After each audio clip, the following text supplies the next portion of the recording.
Welcome to the first installment of Programming Fundamentals. This is the first time that I am taking all of this information and trying to stack it together in one easily digestible package. All this information I've covered before, so if it seems like I'm repeating myself, it's because I kind of am.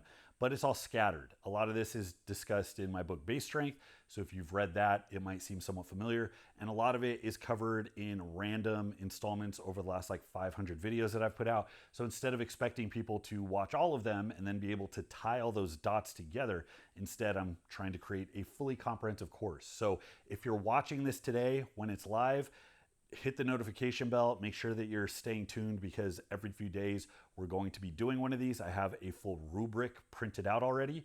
Rubric. I never thought that I would be printing out rubrics, but here we are. If you're watching this in the future, hopefully our alien overlords are as merciful as they are wise, and hopefully the world has not dissolved into nuclear chaos.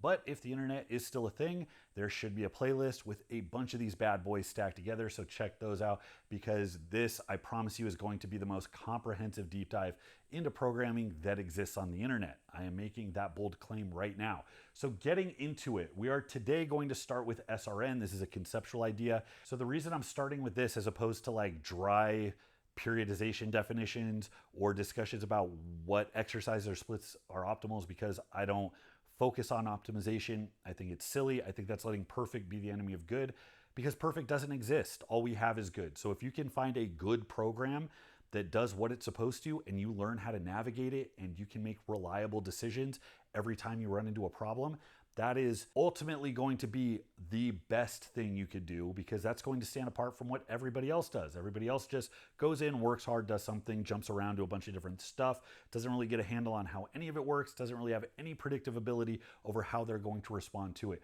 So once you get a discussion of how to balance stress and recovery, the very thing that determines if you're going to grow from a particular stimulus, the very thing that determines how sustainable it is, meaning how long can you do that for. Once you get a handle on this, all of those other definitions make sense. And it is, I think, just a better, more comprehensive way to look at it. So stress and recovery, the first things we got to cover. Stress, you can think of as the dial you're turning up. You're turning the heat up. Your body is adapted to a certain flow. And once you take yourself out of that comfort zone by applying more stress, the body then has to adapt. I know a bunch of people are going to come in and try to quibble over stress versus stimulus. Conceptually, yes, there is a loose bit of difference there, but for all intents and purposes, we can view it as the same. It's stressful to go run a marathon barefoot. That's not going to make you any stronger. But in general, we're talking about the number of sets, the number of reps, the weight, the effort, the density, the frequency, all of those variables. If you increase them by a little bit, represents a stress increase that is going to have a direct effect on how you adapt. So I have no interest in quibbling over those definitions right now. If you want to talk about the right way to turn your pinky or the right tempo to lift at to build your biceps a little bit better, Renaissance periodization, I'm sure, has a bunch of stuff on that, and you can go look at those there. We are assuming that we're doing pretty good exercises in a pretty controlled manner through a pretty reasonable split. And if everything's kind of reasonable, then making small increases to stress are almost always going to correlate to some adaptation. So stress is the increase in these things. If you have the same weight, assume that this is in a vacuum, everything's the same. If everything's the same and you increase the number of sets you're doing, that's a greater stress. That's probably going to lead to some adaptation. If you keep everything the same and increase effort, the same thing. If you keep everything the same, increase the density, which is how much work you do in a given period of time, so essentially cutting the rest periods, that also represents an increase in stress. So this is like the first introduction to programming most people have. Usually when you're young or a teenager, you start lifting weights. If you're a little older, maybe you're lucky enough to have found a template or something.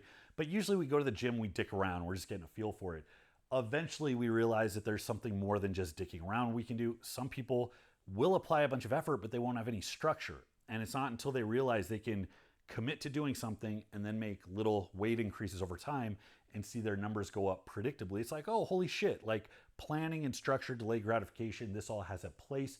However, no matter how small the jumps are, no matter how simple your approach is, there is always a brick wall at the end that you're going to run into. And when you hit that brick wall, it can be very frustrating. It's not always explicitly said how you should handle that. The goal is to be able to continue increasing stress because that is the way that your body continues to adapt. If stress doesn't change, your body has no reason to adapt. It's just like if you're working a labor job, it might suck when you're new to it, the first few months. Eventually you get used to it, you acclimate. That means you've adapted. Work capacity's gone up, maybe you're a little stronger, a little more conditioned. But assuming you do the exact same or pretty similar amount of work each day, you're not going to continue getting stronger forever. That only happens if stress continues to go up. So once you do hit a wall, recovery is the first thing you have to look at, because as you've been training, you've been accruing fatigue, weight's been going up, up, up, up. You've been getting stronger in that time, but eventually the weight increases outpace the adaptations you've made, which means recovery just gets worse and worse and worse. And when recovery gets worse, then you're really not making any adaptations. So an example of implementing recovery would be to decrease any one of these. So you could lower the frequency, you drop the weight if you cut the sets. Assuming everything else stays the same, that's immediate recovery. But then again, when you recover, you're not stimulating yourself enough to grow. So this balance is extremely important. Now, when we get into more advanced modes of training, we're going to really look at novelty. Novelty means switching these. So it's not just a little bit of an increase or a decrease, but moving into a different threshold altogether. So you could make an argument that adding a little bit of weight is like introducing novelty. 5 pounds more than you've ever lifted is a new stimulus. Really, we're talking about moving into different thresholds. So an example would be moving into a wildly different rep range. So a lot of things are going to change. It's not like all the weights are going to stay the same and you're going to go from 5s to 15s. So the weights have to change, the energy systems change, and that has a very different impact on your body and how you grow and adapt. Now, novelty has a bit of recovery built into it, because what happens is, let's say you introduce a different exercise. Let's say everything's the same, but I just switched exercises. So now, if I'm working in the same rep range, but I'm working with an awkward exercise, everything's the same, but I'm working a little bit harder, feels a little ugly, feels like I have to put out more effort to get into kind of the same threshold. So in that sense, it does seem like the stress is higher. However, because it's awkward, the weight has to be a lot lower. So in that sense, it's almost a little bit easier. And what you'll notice is how you define it as being stressful kind of changes depending on how you're talking about the movement. And there's not going to be like a fixed flow chart, especially for all the people on God's green earth. So this is why getting an intuition about this stuff is really important. So the more information you collect about how you respond to training, given your understanding of how all the changes you make affect these, is going to be huge. That's how you're going to become a master programmer. It's not about being able to make like 4D chess type movements. It's really understanding the fundamentals. And this is the case to be made for minimum effective dose, why you should make the smallest changes going forward in your program, because you really can't make connections if you're making really big changes where everything changes all at once. If you're making small changes, you can record how you respond to that. That's one more piece of information you have. If you change everything, it's all noise. You might have gotten better, but you're not going to know fundamentally what about that change made you better. So you want to start simply, start collecting information, pay attention, make small changes, record what happens. Over a long period of time, you're going to have a much better handle on how your training should go than if you start really obsessing over what's optimal. What's optimal is you knowing how your body works and what changes you need to make. Guys, if I can help fund this channel and help you solve a problem, I call that a win-win. So please allow me one moment to preach the good word of Boostcamp. I tend to get a little complex when I'm writing workout plans. Tracking progress for these programs is hugely important, but options were never great. I would write these long, complex progressions by hand into a notebook, or I would carry a binder filled with spreadsheets I printed off of LiftVault. That's why I'm here to introduce you to Boostcamp. Boostcamp is the easy way to track training progress directly from your phone. Their library of programs features countless dozens of powerlifting and hypertrophy specific programs from your favorite creators, including Jeffrey Verity Schofield, Johnny Candido, Eric Helms, Greg Nuckols, Alberto Nunez, and of course, yours truly. Boostcamp also has exclusive programs that you just won't find anywhere else. Select the one best suited to your needs and watch the sets, reps, weights, and exercises populate automatically. Don't guess at that one weight you lifted that one time for how many reps again? Have your log of training with you at all times for easy reference in the convenience of your phone. Not only does Boostcamp have a stellar product, but their support is the only reason this channel exists. So thank you, the viewer, and thank you to Boostcamp. Check it out today. The link is in the description. Now we're going to start with this simple linear progression, 5x5, tried and true, just because it's simple and it's common. But this could be a 3x12, this could be a 5x3, this could be one AMRAP. You go and you do an AMRAP as hard as you can. The next week you come in, you do the same thing, 5 pounds more.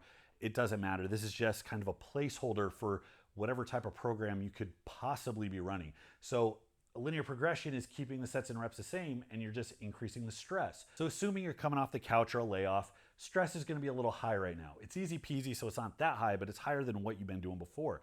Now, what you can assume, if this is a new arrangement of training that is greater than what you've been doing before, is that you made some bit of progress between that workout and the next one. Now, if you worked hard enough to progress, you worked hard enough to have a recovery cost. That's really important. Jumping way ahead, you've heard the term that fatigue masks fitness. That's because when you're trying to peak for a meet, if you're training hard enough to grow, you're training hard enough to be in a little bit of a recovery hole, which means you're not going to be as strong as you physically potentially could be. That's not your priority right now. That's way down the road, but that is why you go through something like a peak, because when you're getting ready for a meet, you have to pull that work back. So you're not training hard enough to grow, but now you're able to catch up and actually be as strong as you potentially could be when you're completely fresh. But in the context of this, every time you add a little bit of weight, it gets a little bit harder. You repeat that 5x5 with 205 pounds. You're like, all right, a little weight on the bar, felt a little more substantial. Maybe a little fatigue is still accrued from the last workout. However, I got a little bit stronger. So at the same time, recovery is about the same. Not really that much of a hit. I go again, 210. Okay, we're working now.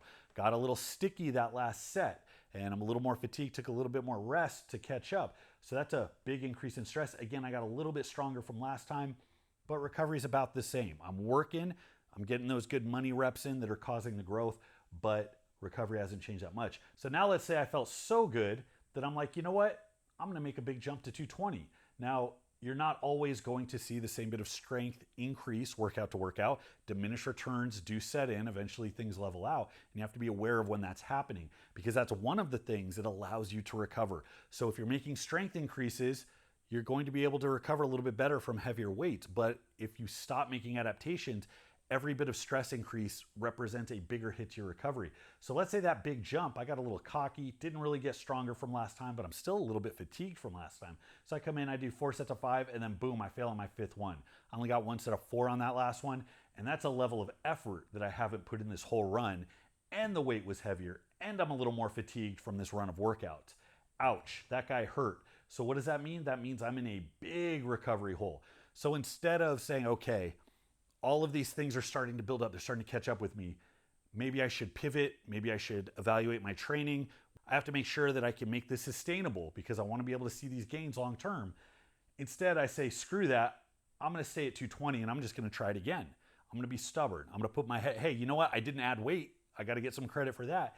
Now, what you have to remember is that if you're not getting any stronger here, sticking around and doing the exact same thing, you're probably not going to get that much stronger there, especially if lack of recovery is catching up with you. So let's say in this scenario, I stay at 220, I come in, now I only get 3 sets of 5, then I get a set of 3 and then another set of 3. So the weight's the same, but I performed worse than I did the week before. That is a surefire sign that recovery is catching up with you. So the stress just killed you. It splatted you like a bug. And your recovery, see, this is your recovery spiraling down through the bottom of the earth, going through a wormhole so it can come back up and then go back down through the ground again. So this big hit to your recovery has guaranteed that you're not going to make any positive adaptations. Your body's in like fight or flight mode. You feel like shit. The brakes are getting put on. Your body's just hanging on by a thread. So what that means is that most of you are going to be looking at this workout, frustrated, pissed off, like, okay, what do I do next? Now, many of you might put your head down and just try to go through the brick wall head first. And many of you might have gone through this type of period of training where things got really hard, but just stubbornness pushed you through. It might have taken a few weeks, might have taken a few months, but eventually you squeezed out enough little tiny bits of progress over a long period of time where you got through over to the other side. Now, if you were able to do that, that's great. Chance that overuse injuries start to stack up, chance that psychological issues become a factor because that pure aggression doesn't last forever and it's very unreliable as a means of pushing you through the other side. And there's also a chance that injury sets in as you become more desperate to get the reps that are too heavy, too hard as you're in that fatigue state. Again, unreliable, not a situation you want to be in. So even if it worked for you this one time, do you think that's going to work when the weight is 315? Do you think that's going to work when the weight is 500? Definitely not. So instead of being stubborn and reckless, and instead of just getting frustrated and saying screw it all together, instead there are some decisions we can make based on our understanding of how the balance of stress recovery works. So the goal, what we need to allow recovery. When we're right here, The weight is A, too heavy. We're not ready to handle that weight yet. And B, the lack of recovery is preventing us from making further gains. Gains have already kind of plateaued, and now we're in the weeds and we're not any better for it. So our goal is to allow recovery so that we can catch up and see growth again, while also committing to stress going up at a rate that's sustainable so that we can still get the benefit of growth, but we're not hitting the gas so hard that we're in that recovery pit. So that leaves us with a few different options. The first one is a simple reset. Just keep everything the same, just drop stress. It's the easiest thing you can do. And this is what is often recommended when you are in a linear progression. You just go all the way back to the beginning. Now that conceptually gives you a runway where you can build up, start getting momentum again. You're excited to start chasing those numbers. You can start refining technique again with lighter weights, and then eventually you get to those heavier weights and boom, you're golden, you break through. What's happening in reality is by dropping stress, you're allowing yourself to recover and catch up so that by the time you're in the weeds again, your body has had this kind of delayed adaptation effect. You're stronger, so then you can push through a little bit more. Now, that's great for newbies, except when you're a little stronger, a little more advanced, those weeks you spend, because it's not going to be 1, 2, 3 weeks and then things are hard. It's going to be, you're going all the way back to where you're doing weeks and weeks of very light submaximal training. And when you get stronger, those are kind of pointless. They don't do a lot. There's not a lot of benefit to it. So instead of doing that, you might reset just a couple weeks. You might reset just a little bit. Give yourself 1 or 2 easy weeks before building back up. And that's closer to what you might think of as a wave loading. You might spend a few more weeks at an easier rep range. So let's say you drop back to 210, spend a couple weeks there. Then you go to 215, spend a couple weeks there. By dragging out the amount of time, you don't make stress jumps as aggressively, which gives you more time. You have a little bit more recovery to play with, and it gives you more time to make those adaptations so you don't get in that hole so fast. So you can reset either a lot, going all the way back to the beginning, or a little. If you're a little more advanced, it's a little more appropriate. Now, what you should notice is that this doesn't necessarily have to mirror a very long, boring ass, forever linear progression. This doesn't have to be 18 months of starting strength or 5-3-1 or whatever. This can very much be a block. This could be, yeah, sure, a year of training for somebody who's new and doing the same thing. Or this could be a couple of months, or it could be 3 weeks if you're in the middle of a block. The principles are still the same.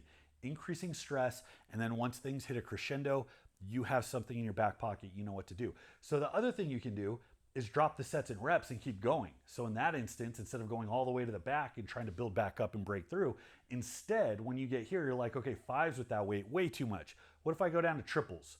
Okay, I can do a couple triples with 220, no problem. That doesn't kill me. So again, I drop the stress, recovery comes up, and I can keep increasing weight so that stress keeps going up, even though volume is down a little bit.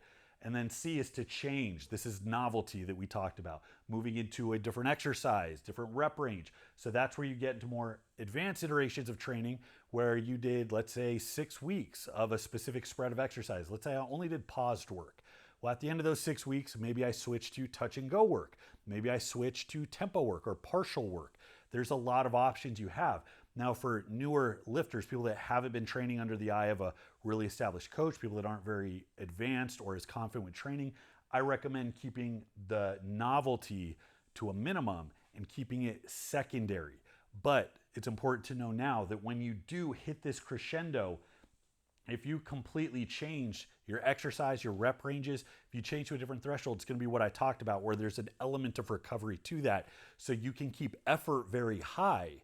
You can progress aggressively, but a lot of these variations are self-limiting because they're new.